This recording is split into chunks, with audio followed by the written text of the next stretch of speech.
Human Flourishing Project. Can you tell us, for those that aren't familiar with your background, a little bit what's the story on the Human Flourishing Project, if you don't mind? Or maybe you're a little bit about your background first. Yeah, sure. I mean, usually the thing I'm most known for is my views on fossil fuels. So behind me, you can also see the moral case for fossil fuels. But the name Human Flourishing Project comes from really the broader perspective that informs the moral case for fossil fuels, which is that when we're evaluating different kinds of issues in life, and this includes what to eat, that we need to be clear on what our standard is, how we're measuring good and bad. And I think we should be measuring things by human flourishing, which is humans living to their fullest potential. And I had no background in energy, going through 13 years ago when I started. But one thing I noticed when I started getting interested in energy about 13 years ago is that often the people talking about energy were not evaluating energy and its impacts on the world from a human perspective. They often treated it as bad as such to change the earth. Like when people talk about climate change, they're often not clear about whether it's something that's actually bad for us or whether it's just wrong to change the climate, kind of like with animal testing. Some people just think it's intrinsically wrong, even if it's good for human beings. And so I became very interested in how do we look at energy issues from a pro-human perspective. But over time, I've also just talked about other issues from a pro-human perspective, and Human Flourishing Project is the broadest thing I do. And that's exploring all kinds of different issues, asking the question, what actually advances human flourishing in this area? Okay. So what is your own personal background outside of that? Like where did you grow up? What is your education, that sort of stuff out of it, being interested in this stuff that you looked at? Yeah, so I mean, I'd say my primary background is philosophy. That's what I certainly studied that formally when I was at school. I went to Duke many years ago. I graduated in 2002, and I grew up in a place called Chevy Chase, Maryland, which is in the DC area. So pretty liberal place, not a place where you'd maybe expect someone with these kinds of views, particularly being pro fossil fuels. And I had a math science background as a kid. I mean, I went to one of the top math science high schools in the country and was kind of being trained to be a scientific researcher. And the thing I really liked about that was just the logical thinking. And I think when I discovered philosophy as a field, that was kind of like, you can think logically about issues of human action. And that really interested me. So I had planned to be an engineer, but I really drifted toward these kinds of philosophical questions of human action. And while I was at Duke, I decided, I want to be a practical philosopher for a living. And part of that for me was I didn't want to go to any more school. I wanted to actually write about issues in the world and communicate with the general public about issues in the world. And really started writing professionally when I was 20. And then when I was 20 to 27, I sort of wrote about every kind of issue. And then at 27, I got really fascinated by energy because I realized this is the industry that powers every other industry.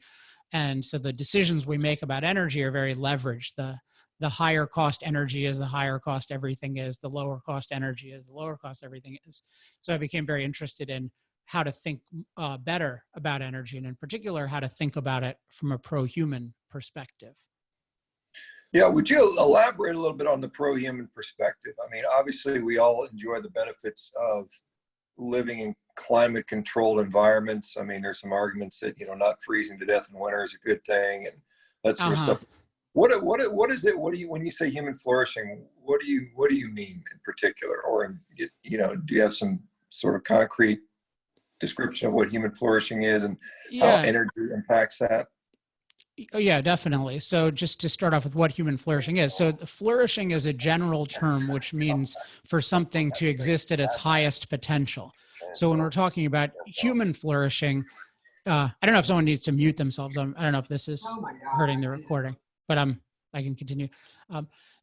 So when we talk about human flourishing, that means humans living to their highest potential. And that definitely includes a material component. So our physical well-being, including physical resources, and then a mental component. And the reason I like the term flourishing is just because it captures what it means to succeed as an organism, including a human, in the fullest sense of that. Now, in terms of the relationship between energy and that, one of the key elements of human flourishing is production.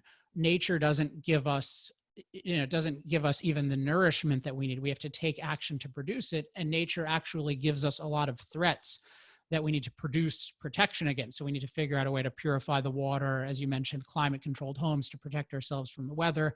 As we're seeing now with a virus, you want to be able to produce advanced medical treatments and other kinds of things to be able to deal with the virus. And so if production is a fundamental of human survival and human flourishing, what energy is machine calories. So that's the means of giving machines the calories they need to do physical work for us, to do physical productive work for us. And so you can think of it as the average American has about 100 machine servants doing work for us. And that enables us to have a life where we not only have unprecedented nourishment, at least the availability of it, unprecedented protection from nature's dangers, but we also have an enormous amount of time that we can choose what to do with, whether it's a productive career or leisure activities or innovation. And that's something that's totally made possible by the energy industry. As soon as if the energy industry gets worse, that means machine calories become more expensive. That means we have to have more manual labor, less mental labor. And the cheaper energy gets, the more machine labor you can have, the less manual labor you need. So it's very much fundamental in terms of us being able to use our minds to benefit our lives. A lot of people will say, I guess we'll go back to the fossil fuel topic, because many people will say that, fossil fuels and the burning of fossil fuels is just something we should avoid, and we should adopt alternate energy schemes. What are your thoughts on that sort of perspective? So part of looking at things from a human flourishing perspective is that whenever you're looking at anything, you have to look at both benefits and side effects. So I'm just to relate this to the current virus situation. Let's say, there's a treatment, you're deciding on the treatment. You have to decide with the best of your knowledge, what are the benefits of this versus what are the side effects. If you only looked at the benefits and you didn't look at side effects, you could make a mistake. But if you only looked at side effects and you didn't look at benefits, you could make a mistake, and you have to weigh them with precision. So with fossil fuels, the issue of, do you want to get off them? Do you want to continue? You have to look at both benefits and side effects with a lot of precision. And I think what happens is people dramatically underestimate the benefits, because I believe fossil fuels are the only source of energy that can provide low cost, reliable energy for billions of people. So without fossil fuels, that means that billions fewer people have the amazing value of machine power, and they have to live in a manual labor civilization, or really pre-civilization. Now, in terms of the side effects, if you look at conventional side effects like air pollution, water pollution, what we've seen is those continue to decrease with technology. So we're able to get more and more energy from fossil fuels with less and less, say, air pollution. Look at a place like North Dakota that uses coal; they still have very, very clean air. The one thing that hasn't diminished over time with fossil fuels really is CO2. So CO2 is a byproduct. When you burn fossil fuels, they're called hydrocarbons because they have hydrogen and carbon atoms. Part of what happens, it creates water, H2O, but also creates carbon dioxide, CO2. And that's a gas, it's called a greenhouse gas or an infrared absorber that tends to have a warming influence. And so the question with that is, if we put more CO2 in the atmosphere, is that going to have a warming influence? But the crucial thing is, how significant is that influence? People often think if it has any influence, it must be bad and we should stop it. And my view is, well, it's not even necessarily bad. We have to look at it from a human flourishing perspective. And even if it is overall bad, it may be far more minor than the benefits. And so I can talk about the specifics of that, but basically my analysis is the benefits of fossil fuels far outweigh the side effects. And one piece of evidence for that is if you look at climate, and in particular how safe we are from climate, which is supposedly getting worse, we're actually 50 times safer from climate as measured by the climate death rate than we were 100 years ago. So climate is not something that was safe and is becoming dangerous. It's actually something that was dangerous and is becoming safe. And a lot of that is fossil fuel machine power. Can you, elaborate on that a little more as the climate is becoming safe? Because, Sure. Obviously we hear people talking about, polar ice caps melting, methane being released. It's going to be this sort of cycle that's going to spin out of control. We're going to get 2 degrees Celsius warmer, and then we're going to see, flooding of, a lot of the coastal stuff. And, I mean, you hear the predictions. And so what do you Right. mean by safer? How are we safer now with a potentially warmer environment? So one interesting thing with the predictions, and if people are interested, you can read the first chapter of Moral Case for Fossil Fuels for free online, a bunch of places, and there's a chapter that's a chapter that talks a lot about predictions. It's called The Secret History of Fossil Fuels.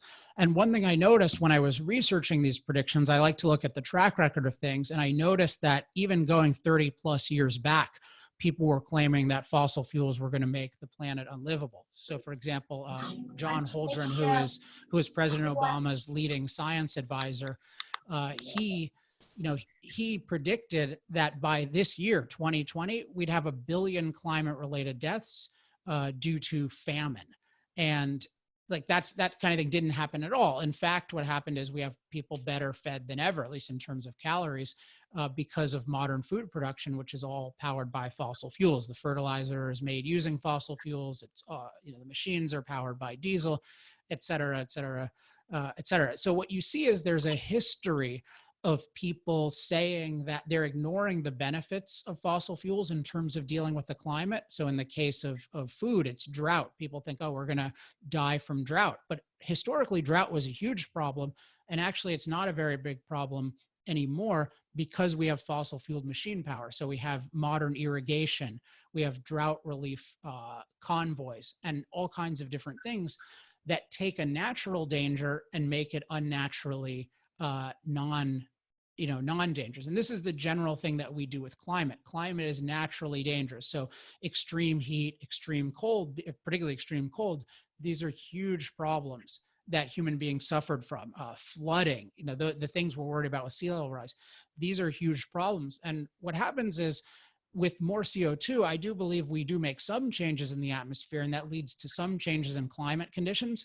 But those changes are small compared to the ability we have to protect ourselves from climate. So the key to climate, being safe from climate, is having the ability to protect yourself from climate. You can just think of an example where a storm that 200 years ago would have destroyed a home and would have ruined your life. Like now that can be the setting for a romantic evening because we have such a good ability to protect ourselves from climate. And so then going forward, there's still a question of, well, even if the predictions were wrong in the past, are they going to be right? And is there going to be this out of control thing?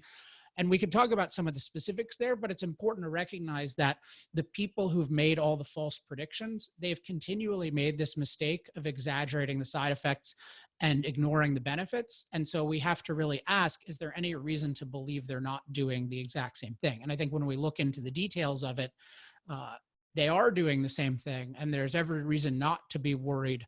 Not to say there will be no changes, but as long as we're free to take intelligent action and to use machine power, we're going to be way better off in 20 years than we are now, just as we're way better off 20 years now than we were 20 years ago. And we're way better. 40 years ago, just as a statistic, when I'm almost 40 now, the extreme poverty, so the number of people living under $2 a day was 42%. Now, at least leaving aside this year, maybe it's under 10%. And so much of that is fossil fuel production. So the world is just getting to be so much better, particularly for the average person. And all of the catastrophists ignore that it is getting better, why it's getting better, and that they have continually predicted it's going to get worse.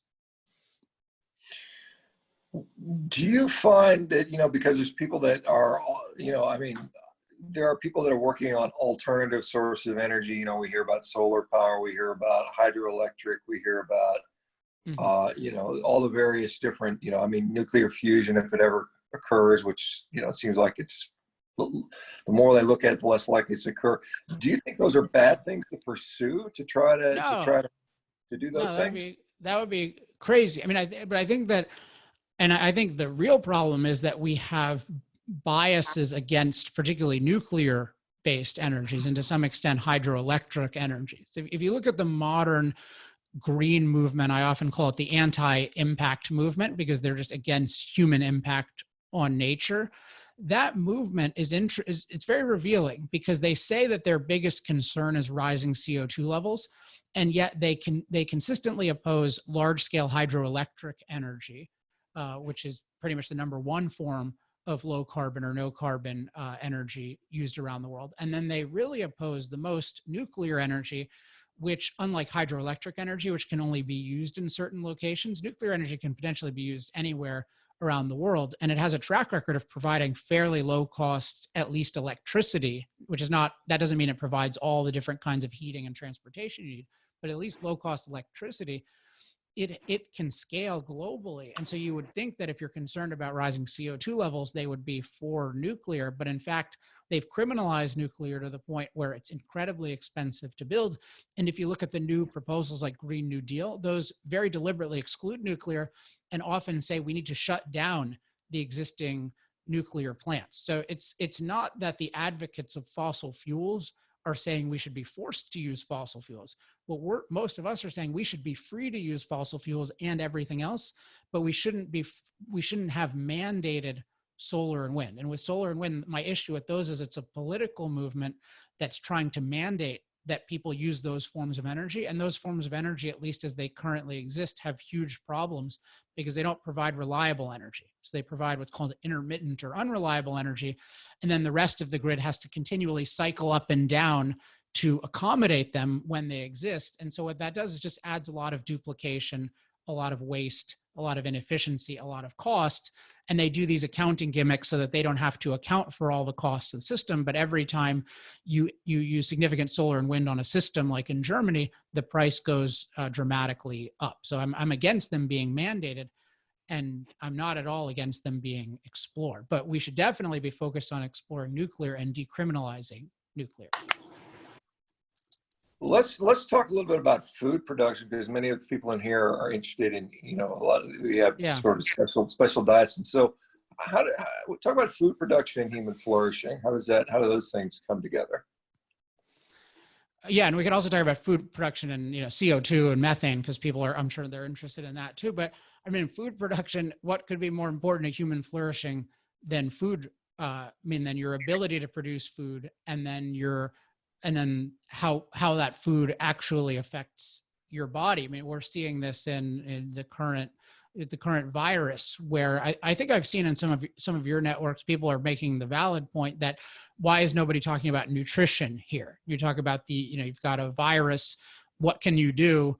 Well, one thing you can do is have higher immunity. Nobody's talking about how people's health habits and nutrition is dramatically decreasing their immunity, at least over time. So from a human flourishing perspective, there's just the question of, when deciding what to eat, are you looking at it from a human flourishing standard? I think one thing that's really wrong with the way nutrition is discussed is people are not clear on what their goal is. So I'll take an example in the plant-based world, where a lot of people who advocate plant-based diets, they often will say, well, we're doing this because it's good for the environment and it's good for humans.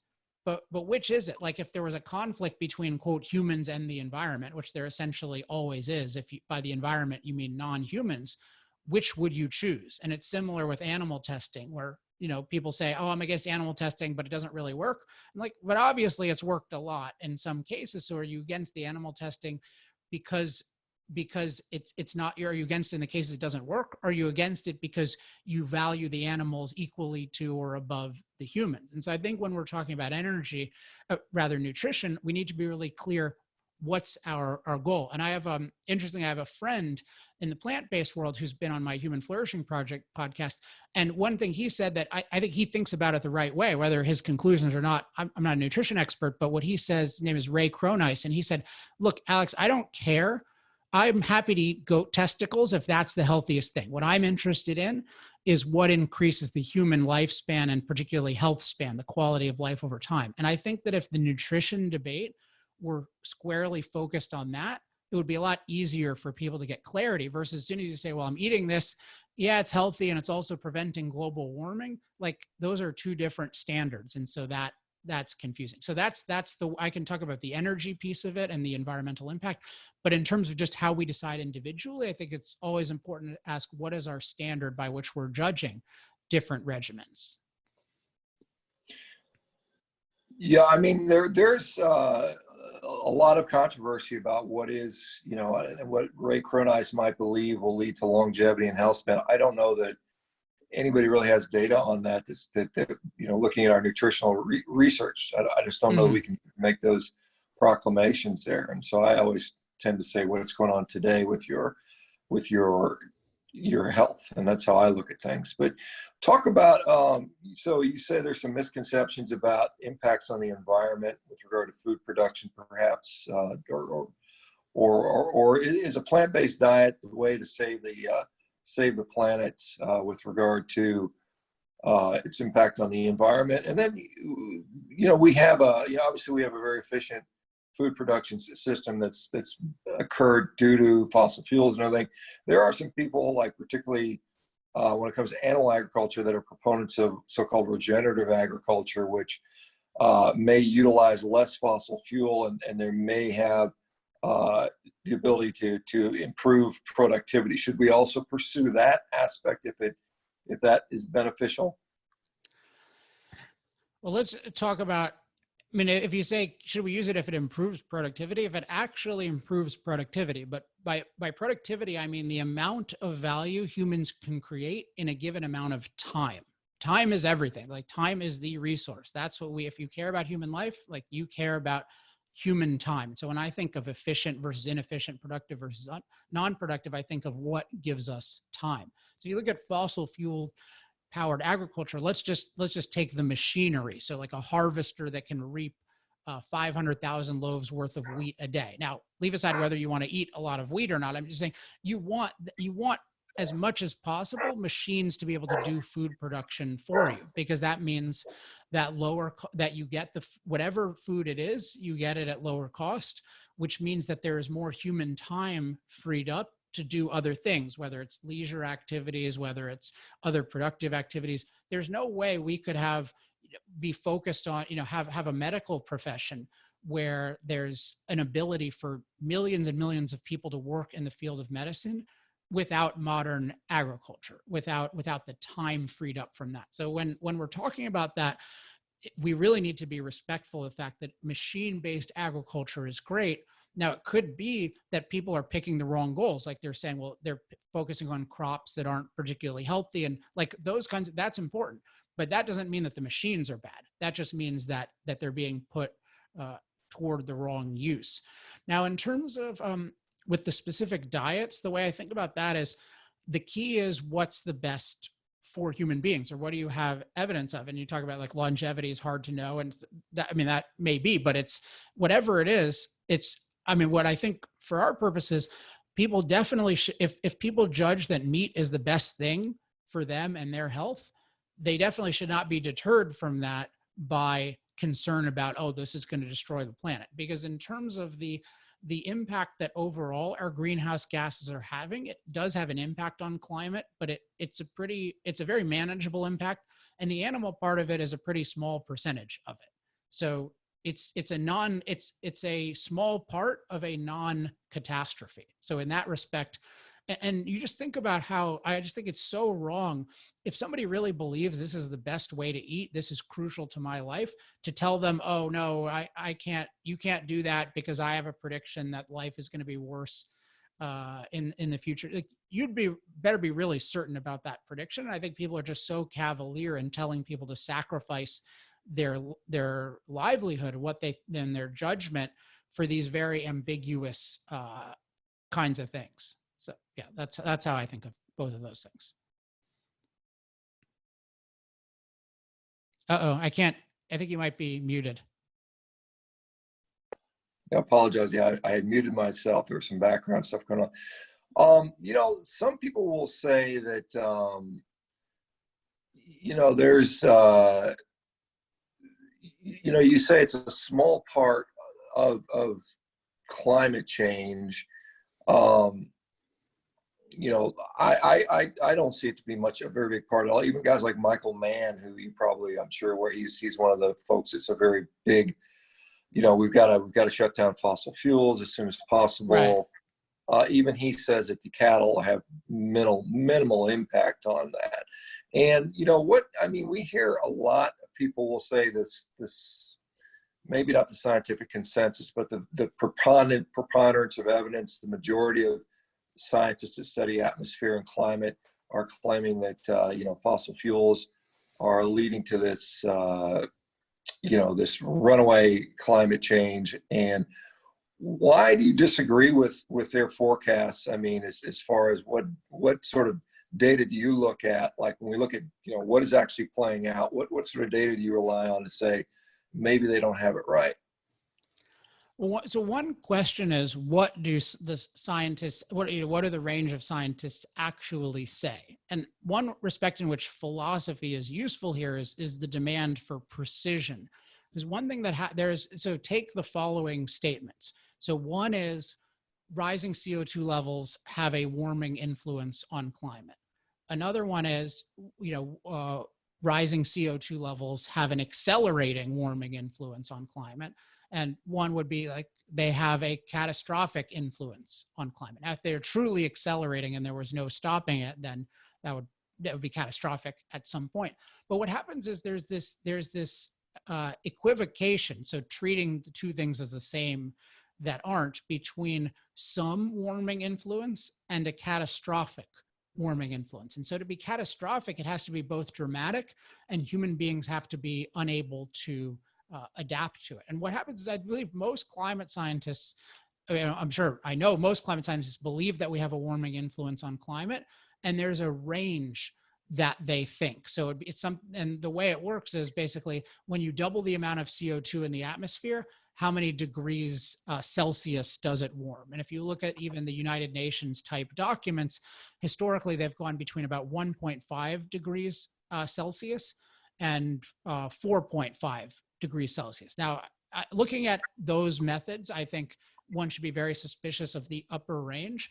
But what I want to note for here is you take 2 degrees Celsius, which you mentioned earlier as this doomsday number, and that's 2 degrees Celsius since 1850. So we're already up 1 degree Celsius from there. Like, just as common sense, how could it possibly be true? We've already gone up 1 degree Celsius. Our climate death rate has fallen by a factor of 50. How is it possible that human beings, as ingenious as we are, cannot deal with an average 1 degree temperature increase? There's something screwy there. Now, I've looked into this in a lot of depth, but I think we should just be very suspicious when people say, or even 3 degrees, that human beings cannot adapt to changes over 50 years, 100 years. You think about what we've had to adapt to in terms of just population growth and how well we deal with it there. So what's going on is, what people are doing is they're taking the valid part of climate science, I think, are generally valid, that yeah, putting more CO2 in the atmosphere is going to have a warming influence.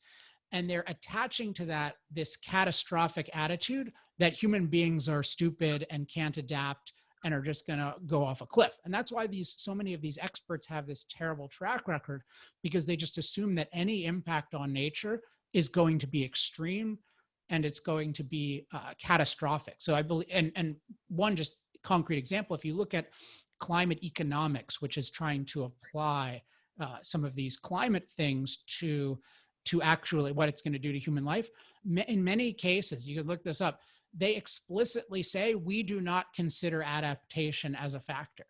Now, how could you make a prediction about human beings that doesn't consider adaptation as a factor? So their just idea is this: something's going to happen in the climate, and we're just going to sit there and take it. And it's just, it makes no sense. So what's actually going on is, I do agree with people that we are having a warming influence. I tend to think the support is toward the lower end of that, but there's no reason to believe it's catastrophic, particularly because of adaptation. And just one other detail or a couple other details that are useful, I think.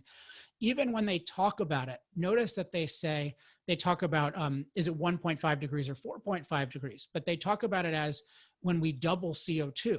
But why do they talk about it as when we double CO2? Because it acknowledges that it's what's called a logarithmic or decelerating effect. So people tend to think of CO2 as like it's at least linear, or even it's accelerating. So, each new molecule of CO2 warms more than the last, but actually everyone in climate acknowledges that each new molecule of CO2 warms less than the last. So sorry, it looks kind of like that. It tapers off over time. And so what that means is if doubling CO2 would mean going from 270 parts per million to 540. Right now we're at about 410. So we're not even to a doubling, but then you'd have to go to 1080 after that to get the same, whatever, 1.5 degree, 2 degree. So there's even the way that it works, you wouldn't expect catastrophe. And then on top of that, just as historical context, the amount of CO2 in the atmosphere historically has been at least 15 times higher than it is today in some of the lushest periods of the planet. And the temperature has been, 12 degrees Celsius, 25 degrees Fahrenheit warmer in one of the lushest periods of the planet's history. So if you just look at it from the perspective of, is there anything happening in climate that's truly that can overwhelm the most adaptable species in history? No. So you can only get to this if you ignore how adaptable we are, and you just have this idea that climate is this perfect thing and we were gifted the perfect climate 200 years ago and any change is going to destroy it. But it's really this anti-impact religion versus a human flourishing based analysis. Do you see a problem with the water supply? I've seen people say that, there might be issues with water if we have, this sort of increased temperature. Is that a valid concern? Well, just notice that, not responding to you, but responding to this kind of thing.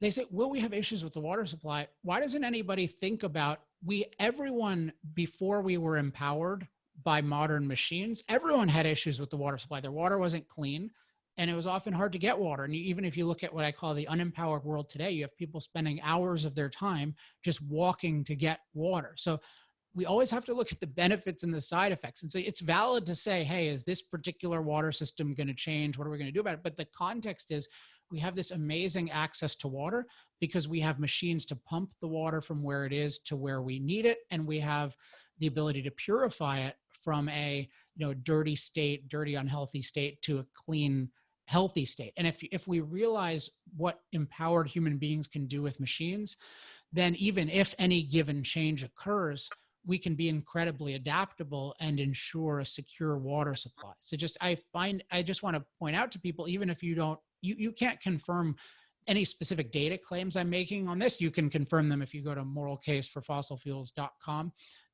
It has a lot of data there, but you can confirm that there's something very wrong with people not talking about the benefits of fossil fuels with respect to something like water or food production and only talking about the side effects. It's exactly as if they said, well, by that logic, no one would have ever taken an antibiotic because you would just be looking at the side effects and you'd be ignoring, oh wait, this has issues with it. Antibiotics certainly do, I think many more than fossil fuels.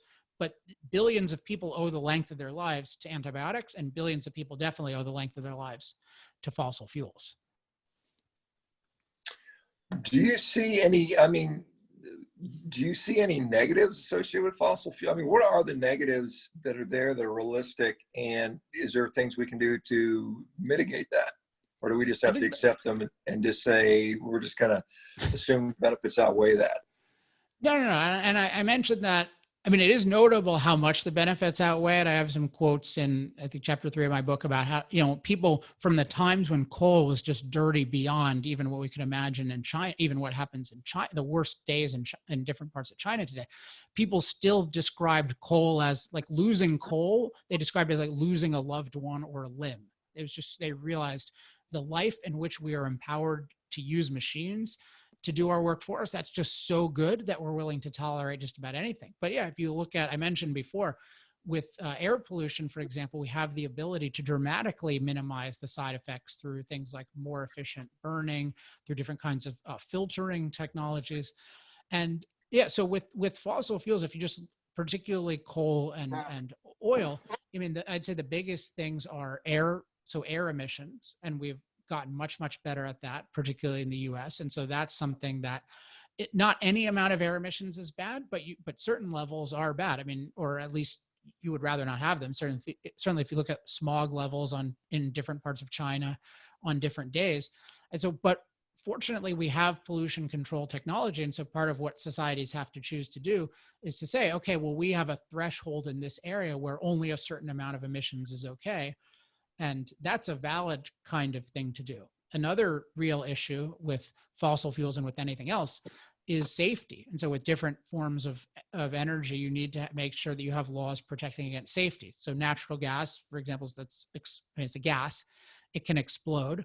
So we're pretty good at managing the safety, but there need to be clear laws about that. And people need to be very aware that those kinds of things can happen. So I would say that air pollution to some extent, water pollution, but I'd say, air pollution and safety, those are the things that we should, that society needs to keep an eye on, but we should acknowledge that they continue to get better. When, can you distinguish, could you talk about catastrophic versus, sort of acceptable change that we can adapt to? Where do you draw, what is considered catastrophic and what is considered, how would you envision, say the temperature does go up 2 degrees, we get to this point that everybody's concerned about. What is that likely to look like versus, people, say we get to 6, 8 degrees, or there's catastrophic, there's a lot of people that live along coastal areas. I think one of the concerns is rising sea levels. Are those valid concerns? What do you consider catastrophic, I guess? One thing that's hard about this question is when you really factor in humans' adaptability and the time scale of these changes, because you're talking about over 50 years, 100 years, it's really hard to think of a truly catastrophic scenario. But if you want schematically, like when Al Gore implies he talks about 20-foot sea level rises in a matter of decades. That is catastrophic if you're talking about that. So it's sort of dramatic and very rapid. So, but 10-foot sea level rises. So if you look at the sea level rises that we've had, there's a really good graph in, and actually this one, I don't know if it's on, sorry to give too many websites, but fossilfueldebate.com. I did a debate with Robert F. Kennedy Jr. and I wanted to cite all the sources. So I'm pretty sure I have this graph on that. But if you look at Wikipedia, which is super biased against fossil fuels, like sea level rise, what's fascinating is you would expect from the narrative that it's one of these deals where it's increasing, like it's exponentially increasing. And actually, if you look at the last 20,000 years, sea level rise has been flattening. So it went dramatically up and then it's been flattening, and we're getting out of an ice age. And so the water was going up dramatically. But keep in mind, human beings were alive then. They didn't have technology. They weren't very adaptable. And it's not like the whole human race got destroyed even then. Now what we're talking about is it's just how many millimeters a year. And the question is, has the super slow level of sea level rise risen less slowly than it did before? But it's still super slow compared to what our ancestors had. And the more alarming ones, though nothing like Al Gore's, I don't think anyone serious predicts, but the more alarming ones, they're just based on incredible wild speculation that has a track record of being really wrong. And I think we can draw an analogy between some of this and what we've seen with the COVID stuff, where often the people with the most dramatic catastrophe claims get the most attention. And often it can be, there's some cause for concern. There's something going on here. But if you're saying 10 million Americans are going to die unless we lock everybody down, that is not plausible. And it wasn't plausible when they did it. And one reason I knew that is because I've watched the terrible but plentiful history of the whole anti-impact movement making all these wrong catastrophe predictions. So I just don't think there's anything on a scale that will overwhelm our adaptive abilities. But theoretically, if I didn't know anything, I could make it up. So if Al Gore was right, that would be really dramatic. But guess what? You would then really focus on nuclear energy, and you certainly wouldn't be anti-nuclear, anti-hydro, and saying we're going to be overwhelmed by this sea level disaster. Yeah, I guess we can take a second to talk about the COVID stuff. Because we do have, it seems like there's definitely a dichotomy on some of this stuff, and it's very polarizing. The same people that are, I would say, the people that are aligned with, we need to, change our nutrition. We need to rapidly change, our inputs into the climate, are the same people that would say that, we have we have to lock down and lock down the population for the coronavirus. I mean, do you see that a similarity in the same folks talking about these different topics? I think there's some. I mean, it's always important to note what's similar and what's not similar. I think what's not similar about this is that, I mean, the novel coronavirus, like that is that is a really serious thing that I think there's a bunch of things that should have been done differently to prepare for it. So it's different from CO2 level rises, where I think there's a case that that's even a net benefit, particularly if you acknowledge that warming is generally desirable to human beings and CO2 is plant food. So we've had pretty dramatic global greening as we've put more CO2 in the atmosphere. So I don't think there's any case that, oh, this novel coronavirus may be a blessing. Like, no, it's bad, and one needs to be really concerned about it. But where there is a lot of parallel is in the catastrophizing and the focus on worst case scenarios, and also on the denial of human ability to do intelligent things. Because part of the premise so you have these models that say 2.5 million people are going to die. And part of what's going on is they tend to exaggerate the nature of the virus, and there are a whole bunch of incentives to do that, which is not to say there's not a serious thing, but they exaggerate it. But what they also do very conspicuously with how they're using models to make policy is they assume that if we leave people free, they're going to do the stupidest possible thing. This is true in a lot of the models. That's why the justification is we have to imprison everyone in their homes, essentially, and then occasionally let them interact in these poorly ventilated spaces like grocery stores. It makes no sense. But they're saying, well, we should do this because if people are free, they're just going to be, I don't know, just kissing each other constantly and giving each other this virus randomly. So there's this complete deprecation of human freedom, and the idea that if we leave human beings free, it's going to lead to a catastrophe, and therefore we have to impose an actual catastrophe by limiting freedom. So that's an exact parallel where we've caused an actual catastrophe by limiting freedom. And that's what the whole anti-impact movement is trying to do with something like the Green New Deal. They're saying, well, there's going to be a catastrophe 10, 20, 30 years in the future, just like we already predicted there would be one today.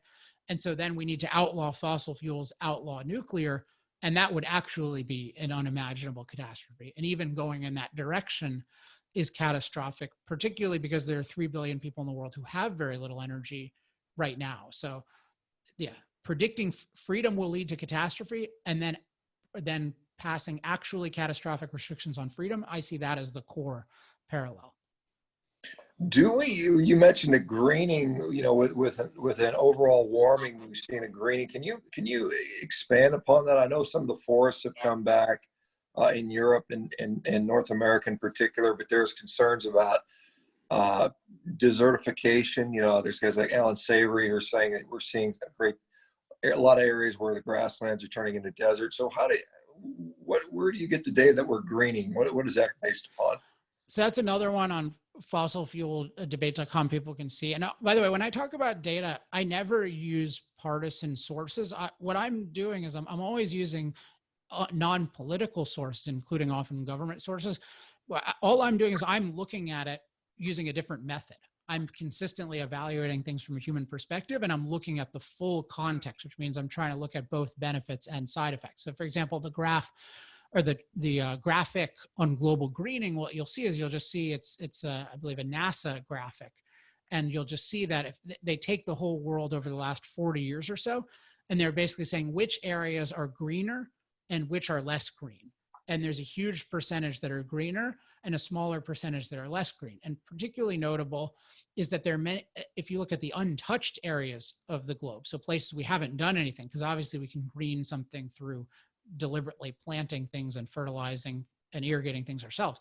But places where there's been no human impact, deliberate human impact, there's been an impact most likely through these rising CO2 levels. And CO2 is plant food. But we also see with crop production how, but by the same token that it grows plants that we're not trying to grow deliberately, it helps having more CO2 in the atmosphere, helps us grow plants that we are trying to grow deliberately. And that's why greenhouses have, say, 3 times the level of CO2 that we have in the atmosphere. So greenhouses, because it's better for growing plants. And in my book, I showed the data on just basically every plant you could want to grow is going to be, and almost all of them are significantly, their growth ability is significantly increased by CO2. And the fact that the whole so-called green movement doesn't mention global greening, that shows that there's a bias. Their view is if human beings did it, it must be bad, even if it's a greener planet. And so they'll try to find things wrong with it.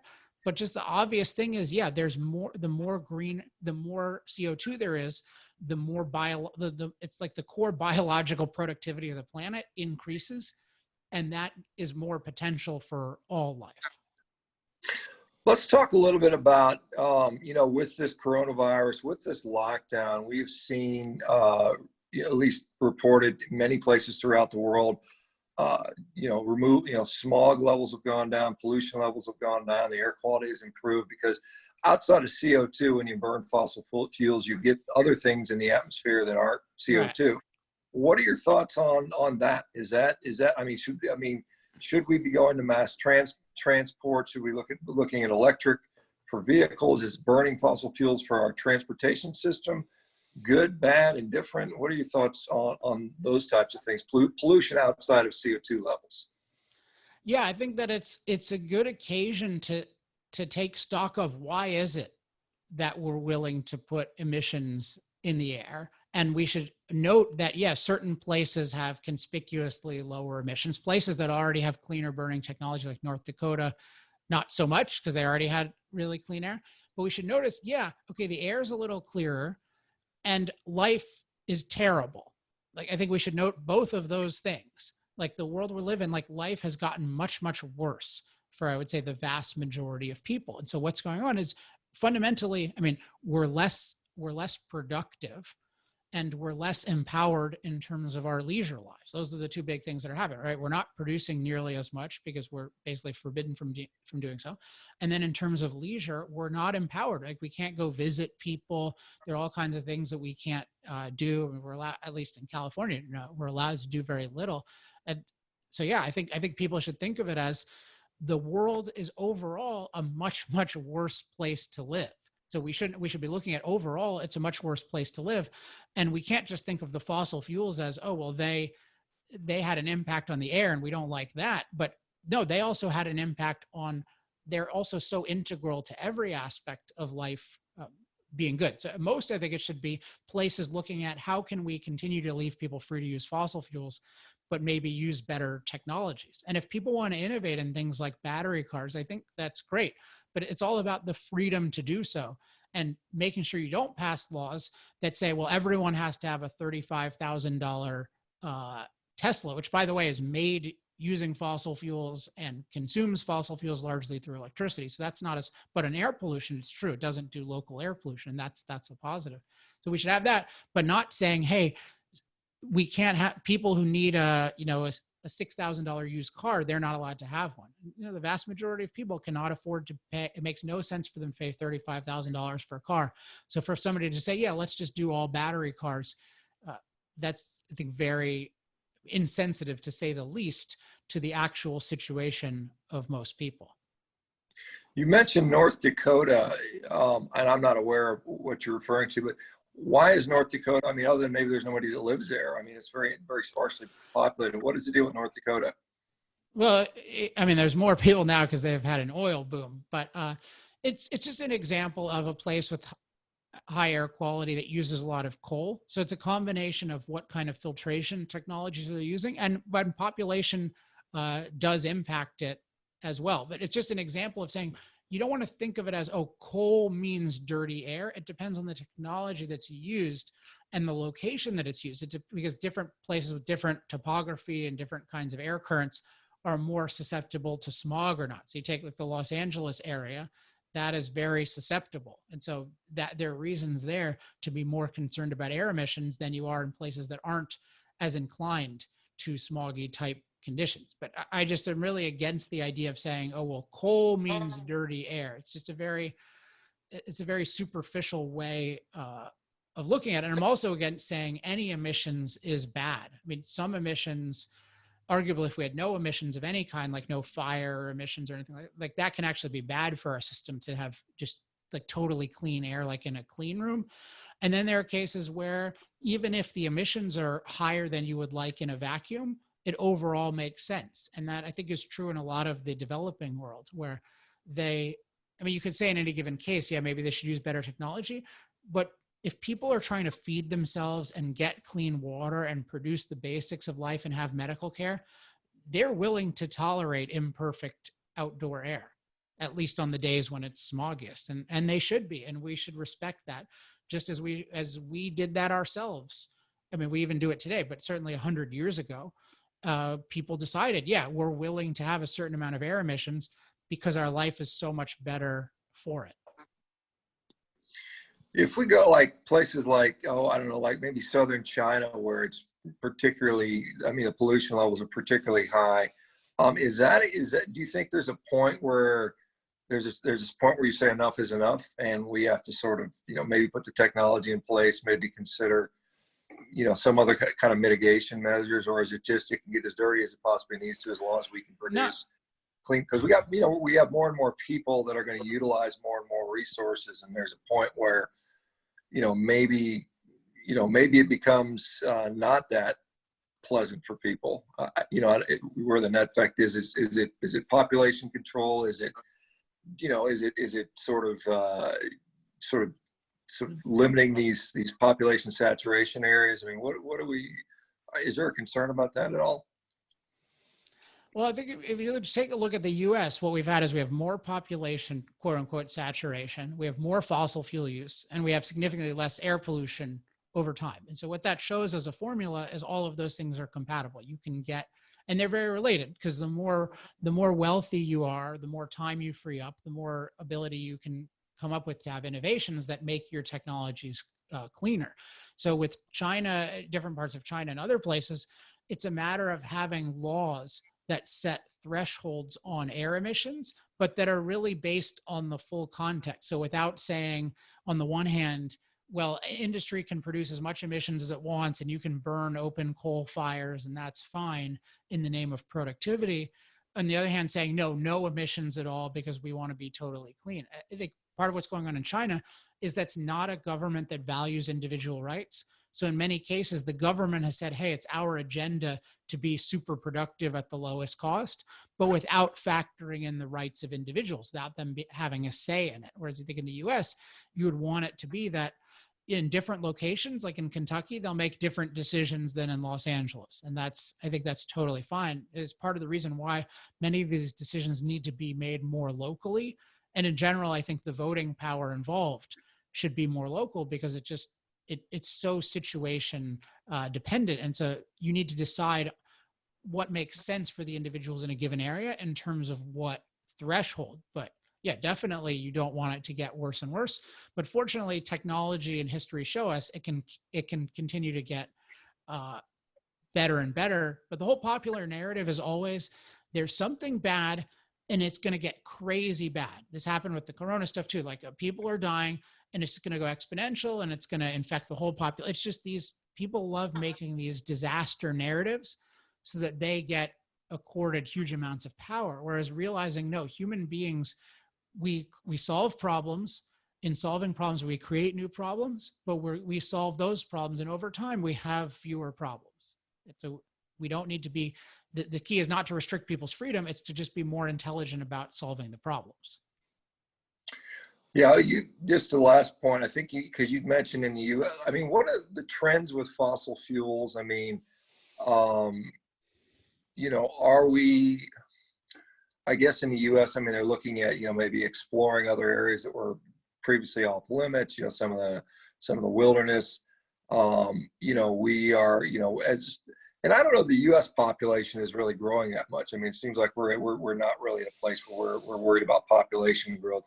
It's sort of developing parts of the world, but as far as our hunger for innovation, for technology, for machines and gadgets that can increasingly requires some sort of energy input. And so when you say we've increased our utilization of fossil fuels, and yet the atmosphere has gotten better, what accounts for that, or what data are you using to sort of make that claim? Oh, people see the data. The data is easy. I mean, the data you can just see at fossilfueldebate.com, and it's just EPA data. All you need is the data on air emissions, and then you need the data on fossil fuel use. So fossil fuel use has gone up over the last, say, 40 years, and emissions have gone dramatically down. So in terms of the data, it's super clear cut. And then the reason for that is, the core reason is technology, that we have technology where we can generate more energy with less waste. And then there's part of that is legal, like there's more of a legal framework around it. But for the legal framework to work, for there to be more energy with less waste, there has to be technology that actually implements it. I forget if there's another part to your question. Oh, just one thing about fossil fuels that's notable is fossil fuels are still the largest and fastest growing source of energy in the world. This is something that's not really understood. So about 80% of what I would call the machine calories of the world come from fossil fuels.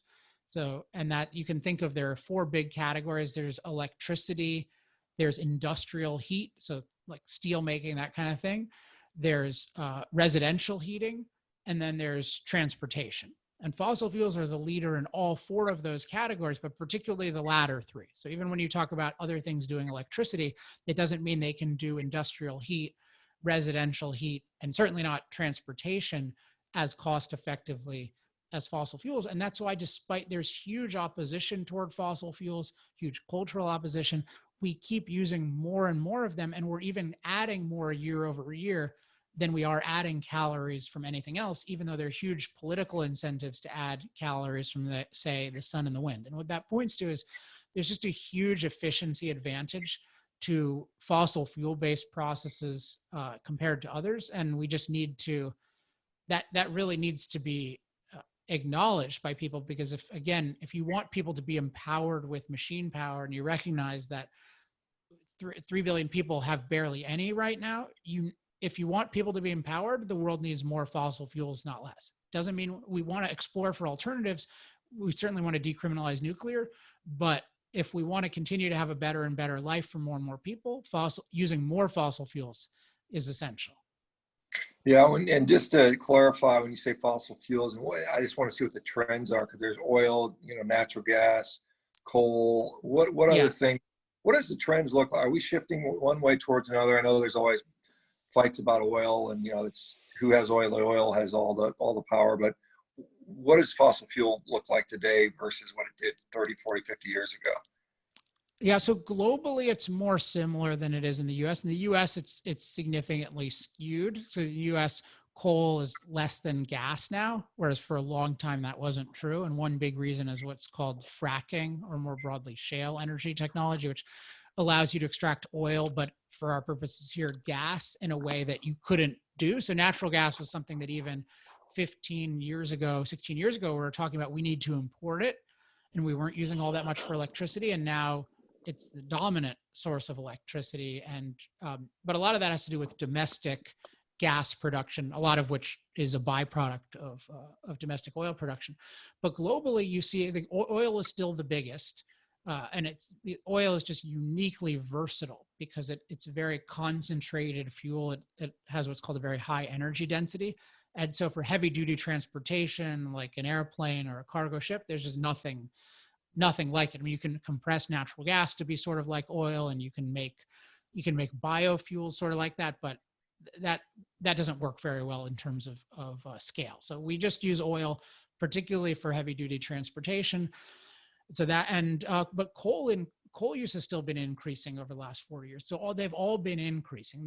Since I was born, I just use that as a reference point. So since 1980, there's almost a doubling of fossil fuel use around the world. So every form of fossil fuel use has significantly expanded. And really the only exception to that is just now, this period we're in right now, where productivity has so been slashed, we're going to have dramatically lower use of everything. And I think people should note that quality of life is going way down, and we should take that. Not only is it going way down, but there's all sorts of things that we're going to see the consequences of in the future, in terms of just different kinds of production being shut down that will be more painful later. Yeah, I just want to finish off on the human flourishing part of this. And so, we've doubled our utilization of fossil fuels in the last 40 years. How do you quantify or qualify that human flourishing has increased in that time frame, and how do you attribute that to fossil fuels?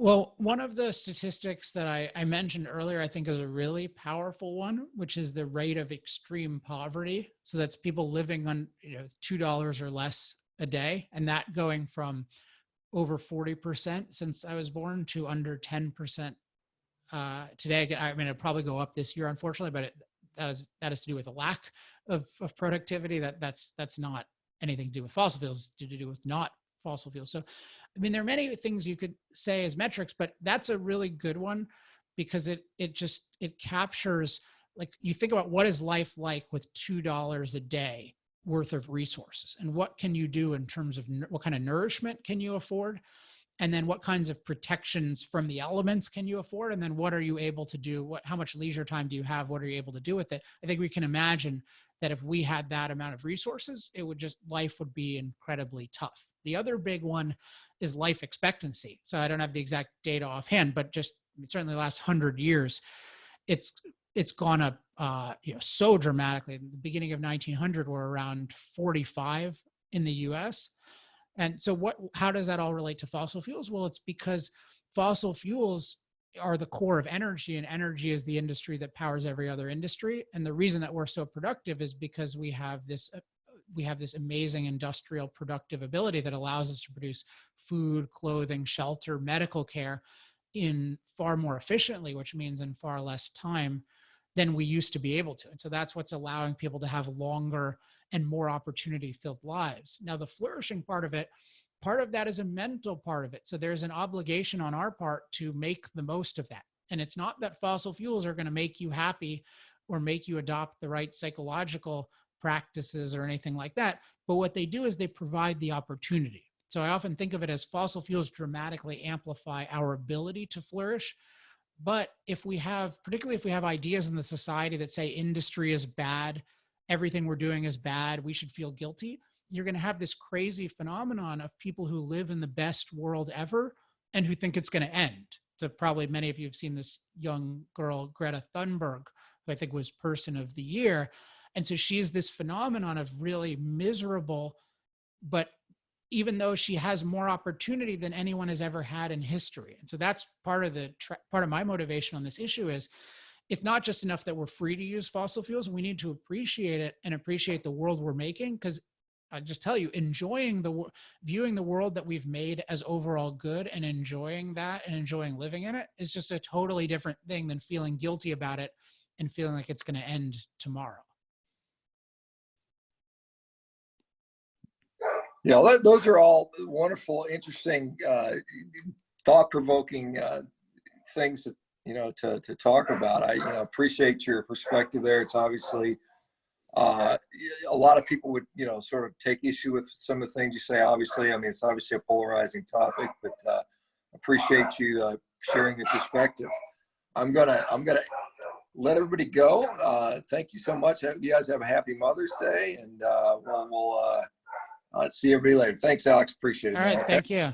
Okay. Bye-bye now.